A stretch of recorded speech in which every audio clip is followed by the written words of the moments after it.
आज के कार्यक्रम के हमारे मुख्य अतिथि इन 3 मंडलों के कोऑर्डिनेटर आदरणीय जाफर मलिक साहब, उन्हीं के साथ में अमरोहा विधानसभा से चुनाव लड़े भाई नवीद आयाज जी, हमारे पूर्व जिलाध्यक्ष रामोदार सिंह जी और हमारे जिले के जिलाध्यक्ष पूर्व मंत्री आदरणीय सोमपाल सिंह मंडल कोऑर्डिनेटर रहे बड़े भाई देवेंद्र पाल सिंह जी और हमारे जिले के कोषाध्यक्ष और पूर्व चेयरमैन रोहतास शर्मा जी, हमारे बहुत ही समय पर सहयोग करते आ रहे पार्टी के लिए जो इसके संचालक भी हैं, जहां पर कार्यक्रम हो रहा है भाई एडवोकेट इमरान सैफी जी, हमारे बहुत ही बड़े जन नेता बड़े भाई ब्लॉक प्रमुख कामेश्वर चौधरी जी और हमारे वर्तमान जिला पंचायत सदस्य और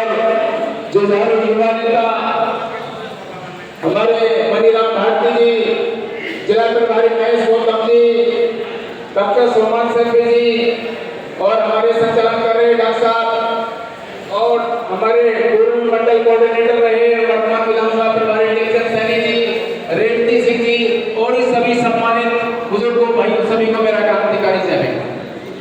सम्मानित साथियों, आज का दिन बेहद महत्वपूर्ण है हमारे लिए, क्योंकि बाबा साहब डॉक्टर अम्बेडकर ने इस धरा पर जन्म लेकर हम लोगों को हजारों सालों से जो गुलामी चली आ रही थी उन बेड़ियों को काट डाला और खुद को बड़े संकट में डालकर ये चीजें हमें उन्होंने दी हैं।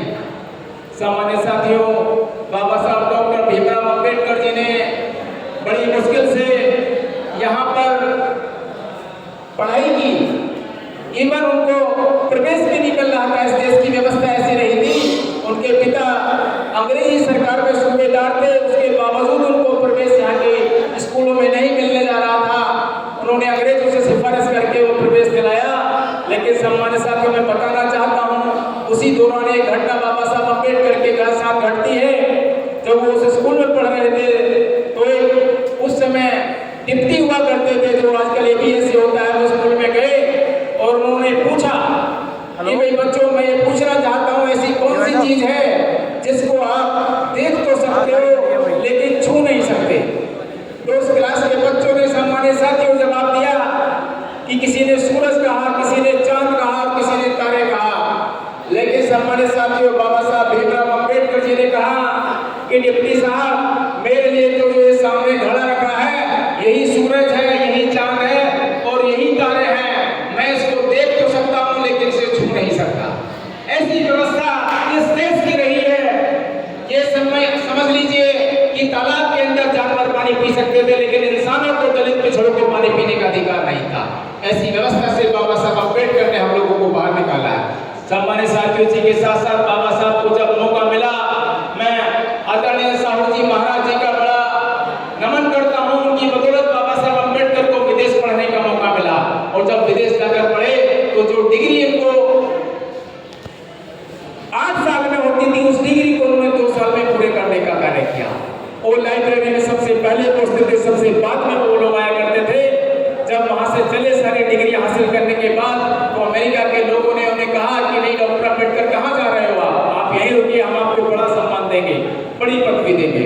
लेकिन सामान्य साथियों, बाबा साहब डॉक्टर भीमराव अम्बेडकर जी ने कहा कि मैं आपके यहाँ सम्मान लेने या पैसा कमाने नहीं आया हूँ, मैं शिक्षा ग्रहण करने आया हूँ। मैं शिक्षा ग्रहण करके अपने देश के लोगों को, जिन लोगों को वहाँ पर घर के अंदर दरवाजे लगाने का अधिकार नहीं है, पानी पीने का अधिकार नहीं है, धूप में चलने का अधिकार नहीं है, उन लोगों को उनके अधिकार दिलाने का काम करूंगा।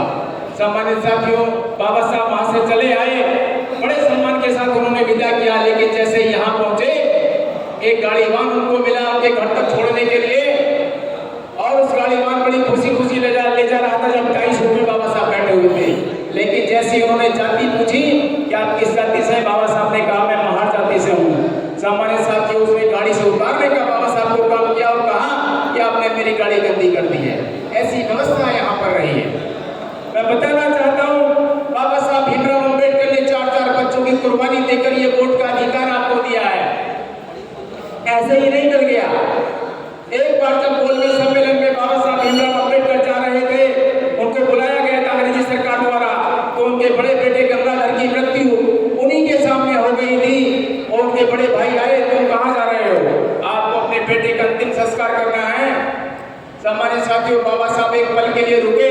लेकिन उन्होंने संभलते हुए कहा कि भाई इसका अंतिम संस्कार आप ही लोग करिए वहाँ, वरना अंग्रेजों के सामने जो गांधी एंड कंपनी के लोग हैं वहाँ 6 करोड़ छूतों के अधिकारों का अंतिम संस्कार कर देंगे। ऐसी व्यवस्था इस देश की रही है। और वहाँ पहुँच कर भी जब अंग्रेज शासक ने घोषणा की हम आपके देश को आजाद करने जा रहे हैं, तो लोगों ने बड़ी तालियां बजाई, लेकिन बाबा साहब ने कोई ताली नहीं बजाई, कोई खुशी का इजहार नहीं किया। क्यों? क्योंकि उन्होंने कहा, प्रधानमंत्री ने पूछा कि आप अपने देश को आजाद नहीं करना चाहते? उन्होंने कहा कि आप किस आजादी की बात कर रहे हैं? आप तो उन लोगों को आजाद कर रहे हो कि जो आपके गुलाम हैं, लेकिन हम तो उनके गुलाम हैं जिनको आप आजाद कर रहे हो, अर्थात हमें आपकी आजादी का कोई फायदा नहीं मिलने वाला।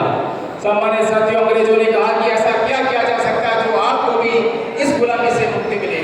तब बाबा साहब अम्बेडकर ने कहा कि मैं हर धर्म और हर जाति के व्यक्ति को, जिसकी उम्र 18 साल हो गई है, उसको वोट का अधिकार चाहता हूँ, जिससे वो भी अपने वोट के अधिकार का इस्तेमाल करके इस देश की व्यवस्था को बदल सके और मेरा समाज भी राजा बन सके।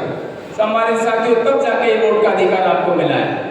तो मैं अपील करना चाहता हूँ, बाबा साहब अम्बेडकर ने पूरा जीवन आपके लिए लगा दिया, और जिस कामों को बाबा साहब ने छोड़ा था वो 1956 में ऐसे ही रह गया था, और ये 1977 तक ऐसे ही छूटा रहा। किसी ने कोई जहमत नहीं उठाई इसको आगे बढ़ाने की। तब मान्यवर कांशीराम साहब ने 1977 में इस कामों को आगे बढ़ाने का कार्य किया, और उसके बाद उन्होंने जो कश्मीर से लेकर कन्याकुमारी तक साइकिल चलाई, उस मेहनत की बदौलत आदरणीय बहन कुमारी मायावती जिस प्रदेश की 4 बार मुख्यमंत्री बनी, और आपने उनकी सरकार देखी है, वो एक ऐसा मॉडल लेके गई है आप लोगों को कि इस देश के अंदर मुख्यमंत्री कितने हुए हो, लेकिन आदरणीय बहन जी जैसा मुख्यमंत्री पैदा नहीं हुआ यहाँ पे। मैं बताना चाहता हूँ, अगर आपने आने वाले समय में अपने वोट के अधिकार का सही इस्तेमाल नहीं किया, तो आने वाली पीढ़ी वही गुलामी में पहुंच जाएगी जहाँ से बाबा साहब अम्बेडकर ने आपको निकाला था। मैं ऐसी अपील के साथ कि आने वाली 2027 में पूरी ताकत के साथ, पूरे धन, मन और तन के साथ सहयोग करके, मेहनत करके 2027 में आदरणीय बहन जी को